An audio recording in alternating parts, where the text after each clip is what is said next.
Joining us now from Kabul is Obaidullah Baheer. He is a lecturer of transitional justice at the American University of Afghanistan. Welcome to the programme.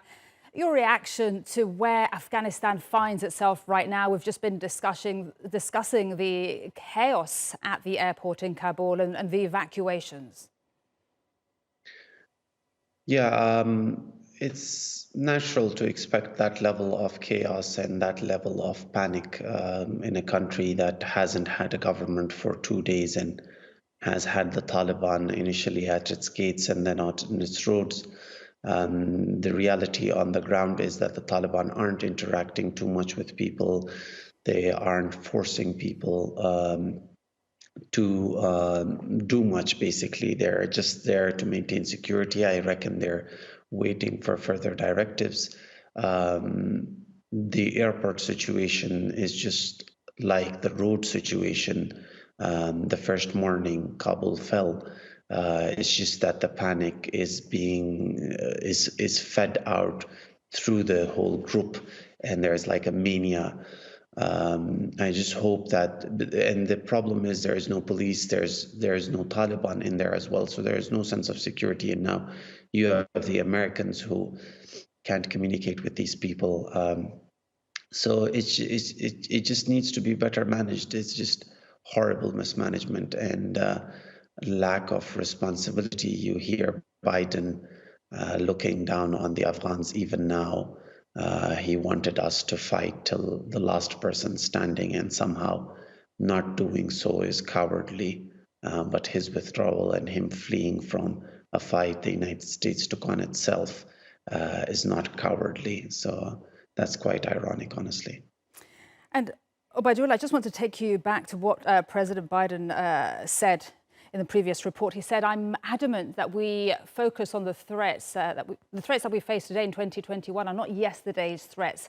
What do you think could be the fallout right now for the international community regarding terror threats? Biden acts like he's left terrorism, like the terrorism is out of trend now, and he has bigger worries, which is not the reality.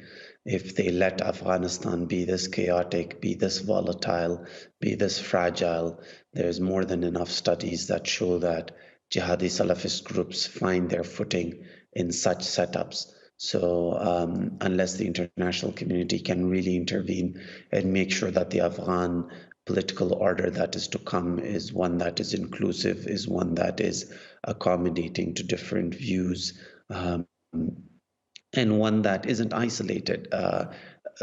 Look, the Taliban still haven't declared their government in Afghanistan, and I reckon that is because they're waiting for some level of international recognition, some handover of power.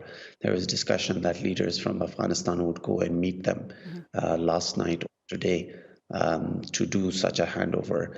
That shows some sense of responsibility, that shows some level of them respecting international norms. You mentioned the word responsibility there by the Taliban. How different do you think they are, if at all, the Taliban now in 2021 compared to when they were also in power back in the 1990s?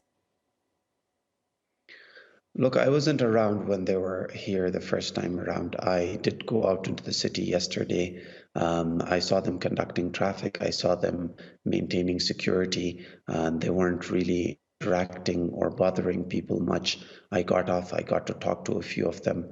They were protecting international compounds as well, wherein international security was inside the wall, and they were standing outside. So compared to the extreme savagery that we'd heard of, they weren't really dealing with people much. There weren't any women, honestly, on the road. Many women, as in the few that I saw, were covered up. But beyond that, we still need to wait and see as to how they would act. But they are acting a tad bit differently, politically speaking, as well, with how they haven't managed to seek retribution against enemies yet. How they handled the previous warlord Ismail Khan and sent him home after he had fought against them. These are all changes in the Taliban that they would not have done before. They were not that tolerant to their enemies before. Obaidullah Baheer, live for us from Doha. Thank you very much indeed. We appreciate your time and your thoughts.